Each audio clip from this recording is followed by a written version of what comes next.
എല്ലാവർക്കും empowering U ചാനലിലേക്ക് സ്വാഗതം. നമ്മൾ കുറച്ച് ദിവസങ്ങളായി ടെൻസുകളൊക്കെ പറ്റി മനസ്സിലാക്കിക്കൊണ്ടിരിക്കുകയായിരുന്നു.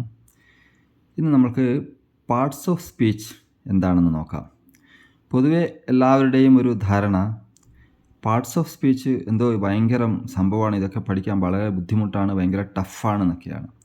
പക്ഷേ അതൊരു തെറ്റായ ധാരണയാണ്. നിങ്ങൾ നോക്കൂ, ഞാനിവിടെ ഒരു ചെറിയൊരു ക്യാപ്സ്യൂളിൻ്റെ രൂപത്തിൽ അതിനങ്ങ് വിവരിക്കുകയാണ്.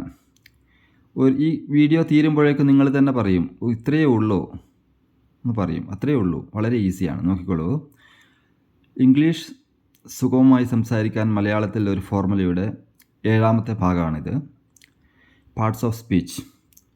ഈ പാർട്സ് ഓഫ് സ്പീച്ച് എന്ന് പറഞ്ഞു കഴിഞ്ഞാൽ എന്താണെന്ന് നോക്കാം. ആദ്യമായിട്ട് ഇംഗ്ലീഷിൽ മൊത്തത്തിൽ എല്ലാ വാക്കുകളെയും ഓരോ പാർട്ടായി തിരിച്ചിട്ടുണ്ട്. ടോട്ടൽ 8 പാർട്ടായിട്ടാണ് തിരിച്ചിരിക്കുന്നത്. അതിൽ ഒന്നാമത്തേതാണ് നൗൺ, അല്ലെങ്കിൽ നമ്മൾ മലയാളത്തിൽ നാമം എന്ന് പറയും. ഈ പേരുകളൊക്കെ പറയാൻ വേണ്ടിയിട്ടാണ് നാമം ഉപയോഗിക്കുന്നത്. രണ്ടാമത്തേത് പ്രോനൗണാണ്. അതിന് നമ്മൾ മലയാളത്തിൽ സർവനാമം എന്ന് പറയും. അത് ഈ നാമങ്ങൾക്ക്, ഈ നൗണിന് പകരമായിട്ട് ഉപയോഗിക്കുന്നതാണ് ഈ പ്രോനൗണ്. പിന്നെ മൂന്നാമത്തേത് അജക്റ്റീവ് എന്ന് പറയും. അജക്റ്റീവ് എന്ന് പറഞ്ഞു കഴിഞ്ഞാൽ നാമവിശേഷണം എന്ന് പറയും മലയാളത്തിൽ. ഈ നൗണുകളെ അല്ലെങ്കിൽ പ്രോനൗണുകളെയൊക്കെ വിശേഷിപ്പിക്കാൻ വേണ്ടി ഉപയോഗിക്കുന്നതാണ് അജക്റ്റീവ്. അടുത്തത് നാലാമത്തേത് വെർബാണ്, ക്രിയ. ഞാൻ മുമ്പത്തെ ഒരു ക്ലാസ്സിൽ വെർബിനെ പറ്റി നിങ്ങൾക്ക് വിവരിച്ചിരുന്നു. വെർബ്, അത് നമ്മളെന്തെങ്കിലും ചെയ്യുന്ന ഒരു കാര്യത്തെപ്പറ്റി പറയുന്നതാണ് വെർബ്. പിന്നെ ഈ വെർബിനെ വിശേഷിപ്പിക്കാൻ വേണ്ടി ഉപയോഗിക്കുന്നതാണ് അഞ്ചാമത്തേത് ആഡ് വെർബ്, ക്രിയാവിശേഷണം എന്ന് പറയും മലയാളത്തിൽ. പിന്നെ അടുത്തത് ആറാമത്തെ പ്രപ്പോസിഷൻ. ഇത് 2 പേരുകളുടെ ബന്ധങ്ങളൊക്കെ കാണിക്കാൻ വേണ്ടി ഉപയോഗിക്കുന്നതാണ് ഉപസർഗം എന്ന് പറയും മലയാളത്തിൽ. പിന്നെ 7ാമത്തേത് കൺജങ്ഷൻ. അത് 2 വാചകങ്ങളെ യോജിപ്പിക്കാൻ വേണ്ടിയൊക്കെ ഉപയോഗിക്കുന്ന കൺജങ്ഷൻ. പിന്നെ ഇൻ്റർജങ്ഷൻ 8ാമത്തേത്. അത് നമ്മൾ ഈ അതിശയത്തെപ്പറ്റി, ആശ്ചര്യത്തെപ്പറ്റിയൊക്കെ സൂചിപ്പിക്കുന്നതാണ്. നമ്മൾ ഒന്നാമതായിട്ട് നൗൺ എന്താണെന്ന് നോക്കാം. നൗൺ എന്ന് പറഞ്ഞാൽ നാമം. ഒരു വ്യക്തിയുടെ പേര്, അല്ലെങ്കിൽ ഒരു സ്ഥലത്തിൻ്റെ പേര്, അല്ലെങ്കിൽ നമ്മുടെ ഒരു ആശയം, അല്ലെങ്കിൽ നമ്മുടെ ഒരു വികാരം, അങ്ങനെയൊക്കെയുള്ള പേരുകളെ സൂചിപ്പിക്കാൻ വേണ്ടിയിട്ടാണ് ഈ നൗൺ ഉപയോഗിക്കുന്നത്. ഒരു എക്സാമ്പിൾ നോക്കാം. ലാംഗ്വേജ് എന്ന് പറഞ്ഞാൽ ഭാഷ. അതൊരു നൗണാണ്. പലതരം ഭാഷകളുണ്ട്. ഇംഗ്ലീഷുണ്ട്, മലയാളമുണ്ട്, ഹിന്ദിയുണ്ട്, ജപ്പാനീസ് ഉണ്ട്, തമിഴുണ്ട്. ഇതെല്ലാം പലതരം ഭാഷകളുണ്ട്. ആ ഭാഷകൾ ഓരോന്നും അതെല്ലാം നൗണാണ്. പിന്നെ നമുക്ക് ഒരു രാജ്യം, കൺട്രി എന്ന് പറയുന്ന ഒരു നൗണാണ്. അപ്പോൾ പലതരം രാജ്യങ്ങളുണ്ട്. ഇന്ത്യ, ജപ്പാൻ, ഇംഗ്ലണ്ട്, ഇതൊക്കെ രാജ്യങ്ങളാണ്. ഈ കൺട്രിയും നൗണാണ്. എല്ലാ രാജ്യങ്ങളുടെ പേരുകളും എല്ലാം നൗണാണ്. അതേമാതിരി നമുക്ക് ആനിമൽ, ഒരു മൃഗം എന്ന് പറഞ്ഞാൽ അത് നൗണാണ്. കൗ, ഈഗൾ, ലയൺ, ഇതൊക്കെ നൗണാണ്. ഈ മൃഗങ്ങളെ എല്ലാം നൗണാണ്. അതേമാതിരി അതിന് മൊത്തത്തിൽ പറയുന്ന ആനിമൽ എന്ന് പറയുന്നതും നൗണാണ്. ഇനി അടുത്തതായി നോക്കൂ.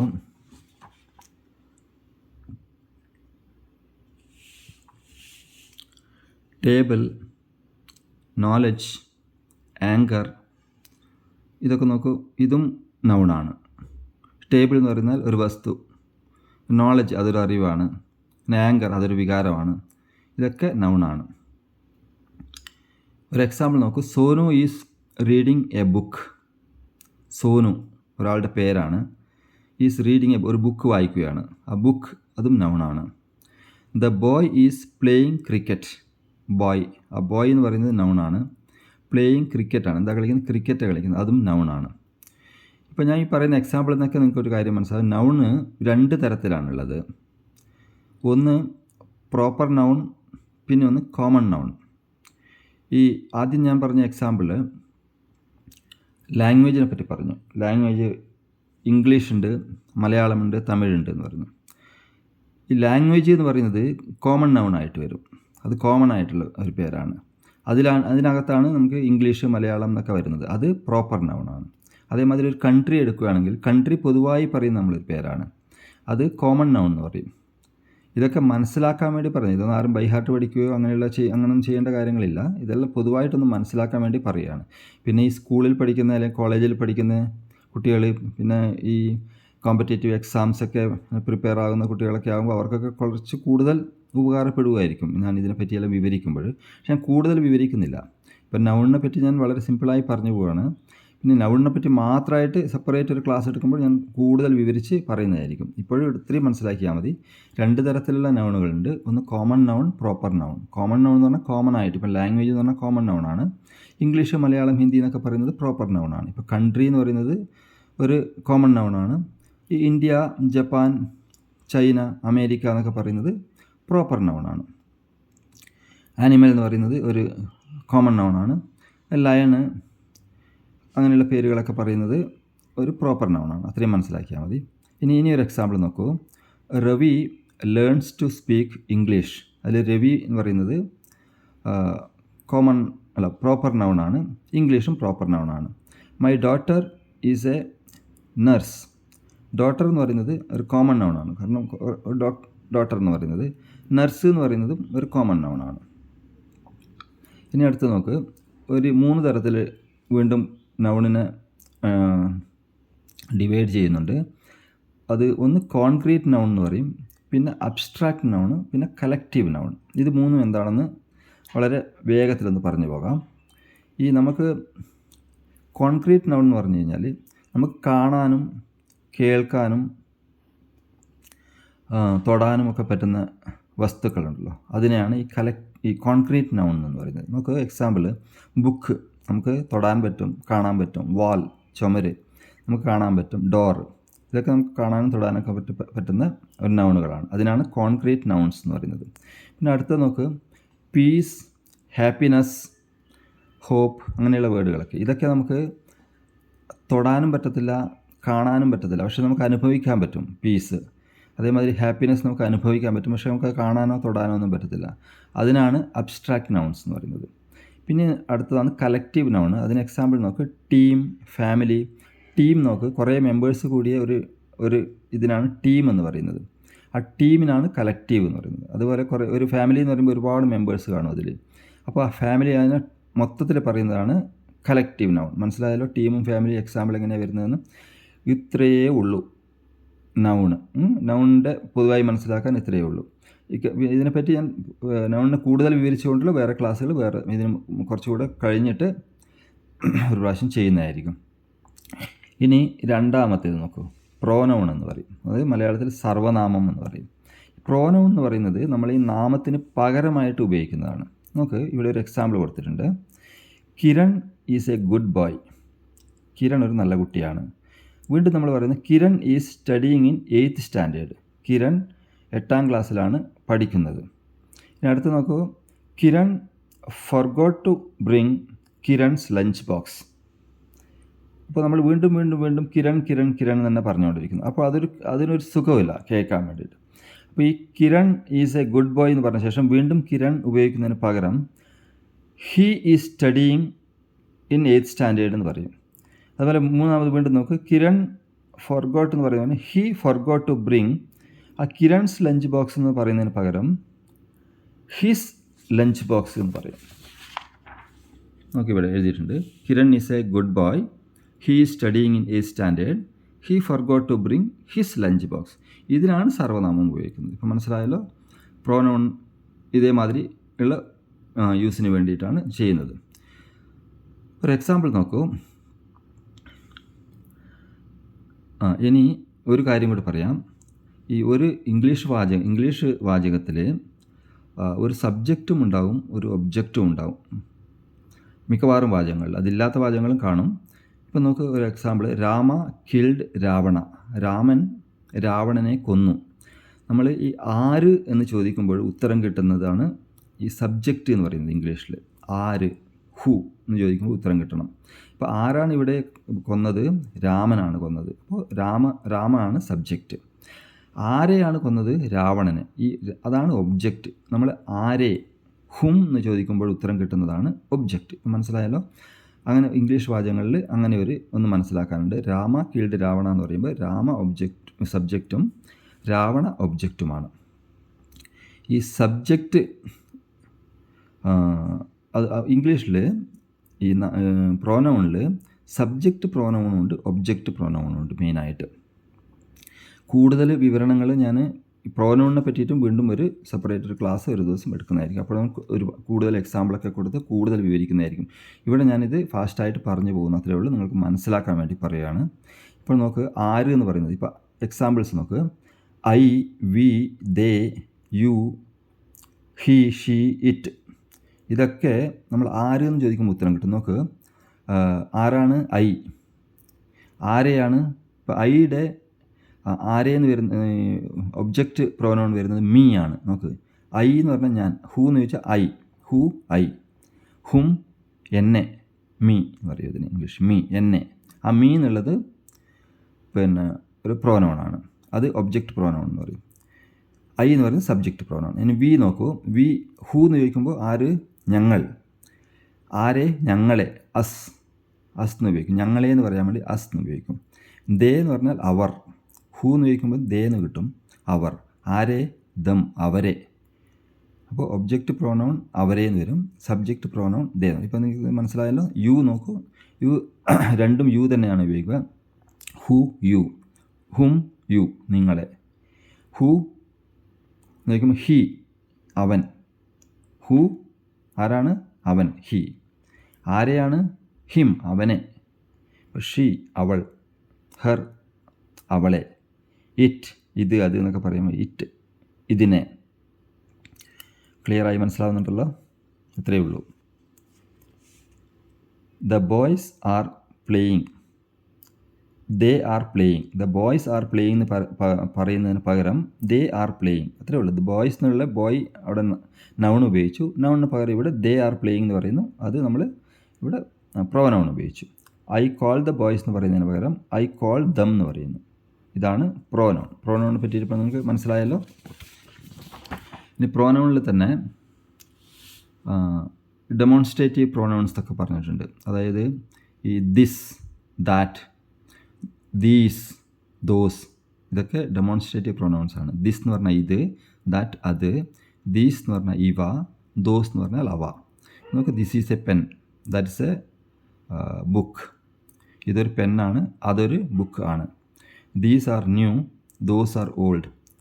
ഇവയെല്ലാം പുതിയതാണ്, അവയെല്ലാം പഴയതാണ് എന്നൊക്കെ പറയാനാണ് ഈ ഡെമോൺസ്ട്രേറ്റീവ് പ്രോനൗൺസ് ഉപയോഗിക്കുന്നത്. അടുത്തത് ഈ പൊസസീവ് പ്രോനൗൺസ് എന്ന് പറയും. പൊസസീവ് പ്രോനൗൺസ് എന്ന് പറഞ്ഞാൽ നമുക്കറിയില്ല, നമ്മൾ പറയുമല്ലോ അയാൾ ഭയങ്കര പൊസസീവാണ്. പൊസസീവ് എന്ന് പറഞ്ഞാൽ നമുക്ക് നമ്മുടേത് അവരുടേത് എന്നുള്ള ഒരു പറയുന്നതാണ് പൊസസീവ് എന്ന് പറയുന്നത്. ഇപ്പം നമുക്ക് ഐ എന്നുള്ളതിൻ്റെ പൊസസീവ് പ്രോനൗണാണ് മൈൻ, എൻ്റേത് എന്ന് പറയാൻ ഉപയോഗിക്കും. ദേ, ദേർസ്, അവരുടേത്. വി, അവേഴ്സ്, നമ്മളുടേത്. യു, യുവേഴ്സ്, നിങ്ങളുടേത്. ഇറ്റിന് പകരം ഇറ്റ്സ് ഉപയോഗിക്കും, ഇതിൻ്റേത്. ഹി, ഹിസ് എന്ന് ഉപയോഗിക്കും, അവൻ്റേത്. ഹിസ് ബുക്ക് എന്ന് പറയും നമ്മളിപ്പോൾ. ഹി ബുക്ക് പറയുന്നില്ല, ഹി ബുക്ക് എന്ന് പറയില്ലല്ലോ. അപ്പോൾ ഹിസ് ബുക്ക് എന്ന് പറയും, അവൻ്റെ ബുക്ക്. അപ്പോൾ അവൻ്റേത്, അതിനാണ് ഹിസ്. ഹിം എന്ന് പറഞ്ഞാൽ അവനെ, ഹി എന്ന് പറഞ്ഞാൽ അവൻ, ഹിം എന്ന് പറഞ്ഞാൽ അവനെ, ഹിസ് എന്ന് പറഞ്ഞാൽ അവൻ്റേത്. അതൊന്ന് മനസ്സിലാക്കിയാൽ മതി. വി എന്ന് പറഞ്ഞാൽ ഇപ്പോൾ ഷീ എന്ന് പറഞ്ഞാൽ അവൾ, ഹർ എന്ന് പറഞ്ഞാൽ അവളെ, ഹെർസ് എന്ന് പറഞ്ഞാൽ അവളുടേത്. She hers, he his. മനസ്സിലാകുന്നുണ്ടല്ലോ? ഇനി ചോദ്യങ്ങളൊക്കെ ചോദിക്കാൻ വേണ്ടിയിട്ട്, ചോദ്യങ്ങളൊക്കെ ചോദിക്കുന്ന ഇൻട്രോഗേറ്റീവ് പ്രോനൗൺസ് എന്ന് പറയും. ഇപ്പോൾ what, which, who, whom, whose എന്നൊക്കെ വരുന്നത്. വാട്ട് എന്ന് പറഞ്ഞാൽ എന്ത്, വിച്ച് ഏത്, ഹൂ ആര്, ഹും ആരെ, ഹൂസ് ആരുടെ, ഇതൊക്കെ വരുന്നത്, ഇതൊക്കെ പ്രോനൗൺസ് ആണ്. ഇതൊക്കെ ഇൻട്രോഗേറ്റീവ് പ്രോനൗൺസ് എന്ന് പറയും. പിന്നെ ഇൻഡെഫിനിറ്റ് പ്രോനൗൺസ് ഉണ്ട്. അതാണ് ഈ both, many, few, each, either, another, none, nobody, someone. ഈ പറയുന്നതൊക്കെ ഇൻഡെഫിനിറ്റ് പ്രോനൗൺസ് ആണ്. ഇതിനെപ്പറ്റിയുള്ള വിവരണം ഞാൻ അതിനെപ്പറ്റി ഈ ഒരു പ്രോനൗണിനെ പറ്റി മാത്രമുള്ള ക്ലാസ്സിൽ കൂടുതൽ വിവരിക്കാം. ഇനി അടുത്തത് നോക്ക്, മൂന്നാമത്തേത് അഡ്ജക്റ്റീവ്. അഡ്ജക്റ്റീവ് എന്ന് പറഞ്ഞാൽ നാമവിശേഷണം. അഡ്ജക്റ്റീവ്സ് ഉപയോഗിക്കുന്നത് ഒരു നൗണിനെയോ അല്ലെങ്കിൽ ഒരു പ്രോനൗണിനെയോ വിശേഷിപ്പിക്കാൻ വേണ്ടിയിട്ട് ഉപയോഗിക്കുന്നതാണ്. ഇവിടെ ഒരു എക്സാമ്പിൾ ഞാൻ കൊടുത്തിട്ടുണ്ട്. നമുക്ക് ക്യൂട്ട് ബേബി. ആ കുട്ടി ഒരു he is A cute baby. എന്ന് പറയും. ആ കുട്ടി കാണാൻ വളരെ നല്ലതായിട്ടിരിക്കും, നല്ലൊരു കുട്ടിയാണ്. He's A cute boy. ആ ക്യൂട്ട് ബേബി. ക്യൂട്ട് എന്ന് പറയുന്നത് ആ ബേബിയെ വിശേഷിപ്പിക്കാൻ വേണ്ടി ഉപയോഗിക്കുന്നതാണ്. അപ്പോൾ ആ ക്യൂട്ടാണ് അജക്റ്റീവ്. ബ്യൂട്ടിഫുൾ പ്ലേസ്, ഒരു സ്ഥലത്തിനെ പറ്റി പറയുകയാണ്, അതൊരു നല്ലൊരു സ്ഥലമാണ്, കാണാൻ ഭംഗിയുള്ള സ്ഥലം. അപ്പോൾ ബ്യൂട്ടിഫുൾ എന്ന് പറയുന്നതാണ് അജക്റ്റീവ്. അജക്റ്റീവ് ഇത്രയേ ഉള്ളൂ, മനസ്സിലായില്ലേ? അപ്പോൾ this baby is cute, it is a beautiful place. ഇപ്പോൾ ആദ്യത്തിൽ നമുക്ക് ക്യൂട്ട് ബേബി എന്നാണ് പറഞ്ഞത്, ബ്യൂട്ടിഫുൾ പ്ലേസ് എന്ന് പറഞ്ഞു. It is a beautiful place എന്ന് പറഞ്ഞു. ആ പ്ലേസിന് മുമ്പിലാണ് ബ്യൂട്ടിഫുൾ അജക്റ്റീവ് ഉപയോഗിച്ചിരിക്കുന്നത്, നൗണിന് മുമ്പിലായിട്ട്. രണ്ടാമത്തേൽ this place is beautiful, place കഴിഞ്ഞിട്ടാണ് ബ്യൂട്ടിഫുൾ ഉപയോഗിച്ചിരിക്കുന്നത്. അപ്പോൾ എങ്ങനെ വേണമെങ്കിലും ഉപയോഗിക്കാം. അടുത്തത് Ravi is smart. Ravi is smarter than Raju. Kiran is the smartest boy in the class. ഈ നമ്മൾ സ്കൂളിലൊക്കെ കോളേജിലൊക്കെ പഠിച്ചിട്ടുണ്ടാവും, positive degree, comparative degree, superlative degree എന്നൊക്കെ. സ്മാർട്ട് എന്ന് പറഞ്ഞാൽ സ്മാർട്ട്, സ്മാർട്ടർ, സ്മാർട്ടസ്റ്റ്, അതൊക്കെ വരുന്നത് ഈ പ്രോനൗണിലാണ്, അജക്റ്റീവിലാണ്. രവി സ്മാർട്ട് എന്ന് പറഞ്ഞാൽ രവി ഒരു സ്മാർട്ടായിട്ടുള്ള ആളാണ്, അത് പോസിറ്റീവാണ്. Ravi is smart. ഇനി രണ്ടുപേരെ കമ്പയർ ചെയ്യുന്നതിനാണ് കമ്പാരിറ്റീവ് എന്ന് പറയുന്നത്. Ravi is smarter than Raju.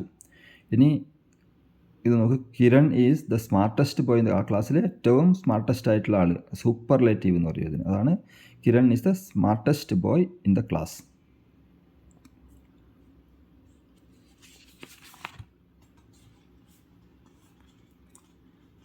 ഇനി ചില വേർഡുകൾ ഈ ലോങ് ആയിട്ടുള്ള വേർഡുകൾ, അതിന് ഈ സ്മാർട്ട്, സ്മാർട്ടസ്റ്റ്, സ്മാർട്ടർ എന്നെല്ലാം പറഞ്ഞ മാതിരി ഇൻ്റലിജൻറ്റ്, ഇൻ്റലിജൻറ്റർ, ഇൻ്റലിജൻറ്റസ്റ്റ് എന്ന് പറയില്ല. അതിന് പകരം നമ്മൾ മോർ ഇൻ്റലിജൻറ്റ്, മോസ്റ്റ് ഇൻ്റലിജൻറ്റ് എന്ന് പറയും. പിന്നെ എ ആൻഡ് ദി ആർട്ടിക്കിൾസ് നമ്മളൊക്കെ പഠിച്ചതാണ്. എ ആൻഡ് ദി എങ്ങനെയാണ് ഉപയോഗിക്കേണ്ടതെന്നൊക്കെ പഠിച്ചിട്ടുണ്ടാവും. നമുക്ക് ദിസ് ഈസ് എ പേപ്പർ, ഇത് ഏതോ ഒരു പേപ്പറാണ്, എ എന്ന് ഉപയോഗിച്ചിട്ടുണ്ട്. ദിസ് ഈസ് ആൻ ഓറഞ്ച്, ഇവിടെ എ എന്നാണ് തോന്നുന്നത് ഓറഞ്ചിൻ്റെ മുമ്പിൽ. അപ്പോൾ നമ്മൾ വവൽസിൽ തുടങ്ങുന്ന വേർഡുകളുണ്ട്, വാക്കുകൾ, A E I O U, അതാണ് വവൽസ്, സ്വരങ്ങൾ. അത് മുമ്പിൽ വരുന്ന വാക്കുകൾക്ക് നമ്മൾ ആൻ എന്നാണ് ഉപയോഗിക്കുന്നത്. ഞാനിവിടെ ഫാസ്റ്റായി പറഞ്ഞു പോവുകയാണ്, മനസ്സിലാക്കാൻ വേണ്ടി മാത്രം പറയുന്നതാണ്. ഇതിനെപ്പറ്റിയും വീണ്ടും കൂടുതൽ വിവരണം വേറെ ക്ലാസ്സുകൾ നൽകുന്നതാണ്. അപ്പോൾ നമുക്ക് this is A paper, this is an orange, this is the book I was searching for. അവിടെ ദ ബുക്ക് എന്നാണ്, എ ബുക്ക് എന്ന് പറഞ്ഞില്ല. This is A book I was searching for എന്ന് പറഞ്ഞില്ല. This is the book I was searching for എന്നാണ് പറഞ്ഞത്. അവിടെ എന്തിനാ ദ വന്നത്? നമ്മളൊരു പർട്ടിക്കുലർ ആയിട്ടുള്ള ഒരു സ്പെസിഫിക് ആയിട്ടുള്ള ഒരു കാര്യത്തെ പറയുകയാണ്. നമുക്ക് ആ ബുക്ക് ഏതാണെന്ന് അറിയാം, ഈ ബുക്കാണ് എന്ന് നമുക്ക് അതിനെ പറ്റി അറിയെങ്കിൽ ദ എന്നാണ് നമ്മളിവിടെ ഉപയോഗിക്കേണ്ടത്. ഏതോ ഒരു അർത്ഥത്തിലാണ് എ എന്ന് ഉപയോഗിക്കുന്നത്. ഇപ്പോൾ അജക്റ്റീവിനെ പറ്റിയിട്ട് അത്രയും മനസ്സിലാക്കിയാൽ മതി. അടുത്തത് നോക്ക്, നാലാമത്തേത് ക്രിയ. ക്രിയ എന്ന് പറഞ്ഞാൽ വെർബ്. ഞാൻ കഴിഞ്ഞൊരു ക്ലാസ്സിൽ വെർബിനെ പറ്റി കുറച്ച് വിവരിച്ചതാണ്. എന്തെങ്കിലും ഒന്ന് നമ്മൾ ചെയ്യുന്നതിനാണ് വെർബ് എന്ന് പറയുന്നത്. ഈ രണ്ട് തരത്തിലുള്ള വെർബുകളുണ്ട്, ആക്ഷൻ വെർബും സ്റ്റേറ്റീവ് വെർബ്സും. ആക്ഷൻ വെർബ് എന്ന് പറഞ്ഞാൽ നമ്മൾ ഈ ഫിസിക്കലായിട്ട് എന്തെങ്കിലും ചെയ്യുന്നുണ്ടല്ലോ, പ്ലേ, ഈറ്റ്, തിന്നുക, കളിക്കുക, ഓടുക, റൺ, ജമ്പ് ചെയ്യുക, സിങ്ക്, ഇതൊക്കെ നമ്മൾ ഫിസിക്കലായിട്ട് ചെയ്യുന്നതാണ്. അതിനാണ് ആക്ഷൻ വെർബ് എന്ന് പറയുന്നത്.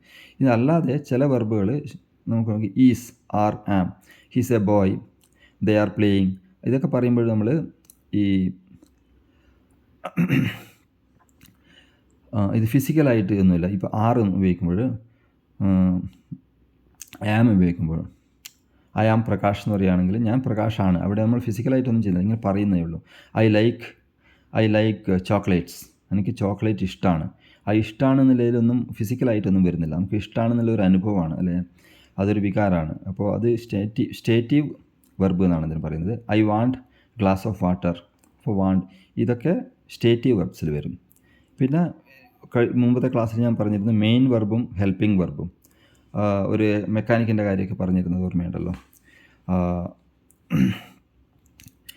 ഐ ആം പ്ലേയിങ് ക്രിക്കറ്റ് എന്ന് പറഞ്ഞാൽ പ്ലേയിങ് എന്നുള്ളത് മെയിൻ വെർബും ആം എന്നുള്ളത് ഹെൽപ്പിംഗ് വെർബും ആയിരിക്കും. ഹി ഈറ്റ്സ് എ മാംഗോ, ഞാൻ എക്സാമ്പിൾ പറഞ്ഞിരുന്നു. ഈറ്റ് എന്നുള്ളത് മെയിൻ വെർബായിരിക്കും. He is eating a mango, is എന്നുള്ളത് ഹെൽപ്പിംഗ് വെർബായിരിക്കും. ഇത് നോക്കൂ, ചില സ്ഥലത്ത് ഇപ്പോൾ she is a good girl, ഇവിടെ ഈസ് മാത്രമേ വെർബുള്ളൂ, അവിടെ വേറെ വെർബ് ഇല്ലാത്തതുകൊണ്ട് ഈ സ്ഥലത്ത് ഈ ഹെൽപ്പിംഗ് വെർബ് ഓട്ടോമാറ്റിക്കായിട്ട് മെയിൻ വെർബായി മാറും. അത്രയും ഇവിടെ മനസ്സിലാക്കിയാൽ മതി. ഇനി നമുക്ക് പ്രൈമറി ഹെൽപ്പിംഗ് വെർബ്സും മോഡൽ ഹെൽപ്പിംഗ് വെർബ്സും ഉണ്ട്.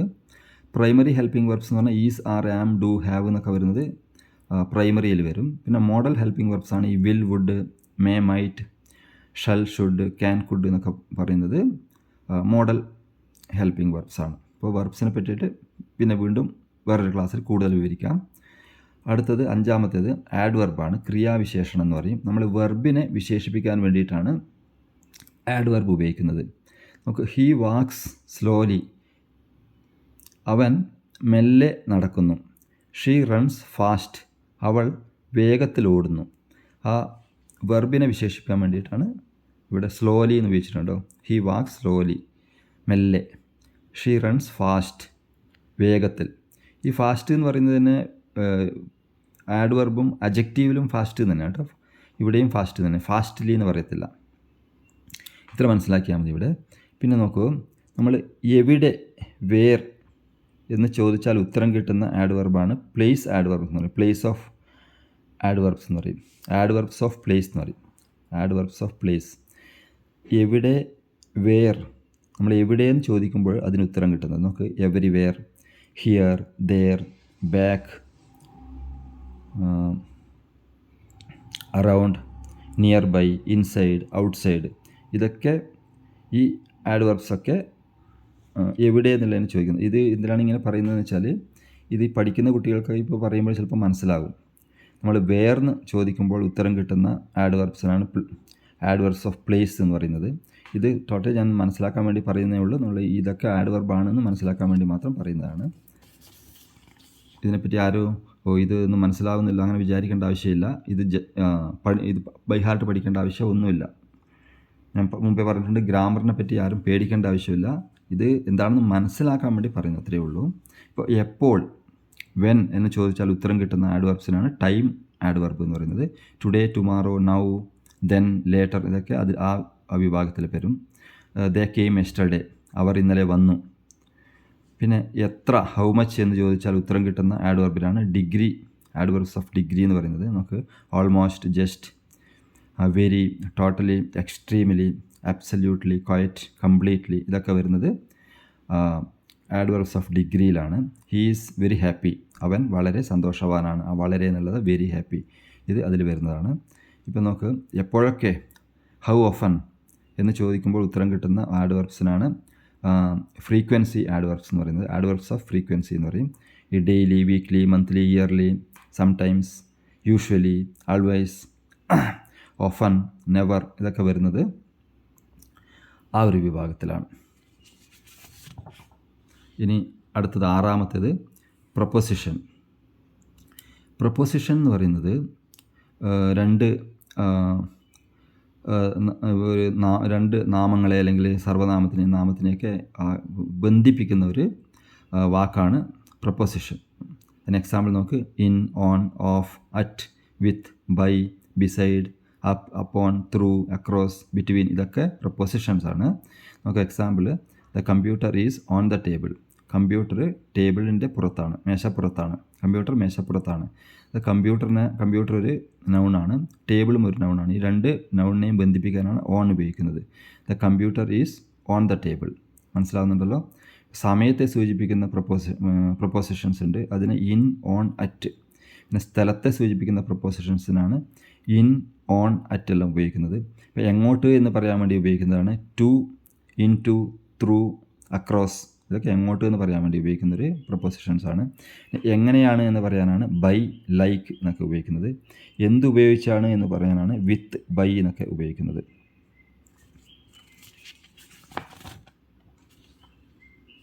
ഇന്നൊക്കെ എവിടെ നിന്ന് എന്ന് പറയാൻ വേണ്ടിയിട്ടാണ് ഫ്രം ഉപയോഗിക്കുന്നത്. ഓക്കെ, എക്സാമ്പിൾസ് കൊടുത്തിട്ടുണ്ട്. ഇൻ ജാനുവരി, ജാനുവരിയിലാണ്. On Sundays, at 6 PM.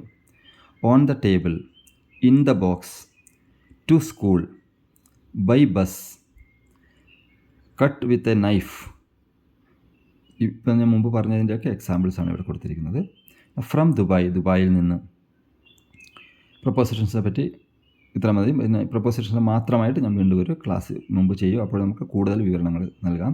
ഇനി അടുത്തത് 7ാമത്തേത് കൺജങ്ഷൻസ് ആണ്. കൺജങ്ഷൻസ് എന്ന് പറഞ്ഞു കഴിഞ്ഞാൽ 2 വാചകങ്ങളെ യോജിപ്പിക്കാൻ വേണ്ടിയിട്ട് ഉപയോഗിക്കുന്നതാണ്. ഈ for, and, nor, but, or, yet, so ഇതൊക്കെ. പിന്നെ both, and, not only but also, either or, neither nor, because, since, while, as, although, though, whereas ഇതൊക്കെ കൺജങ്ഷനിൽ വരുന്നതാണ്.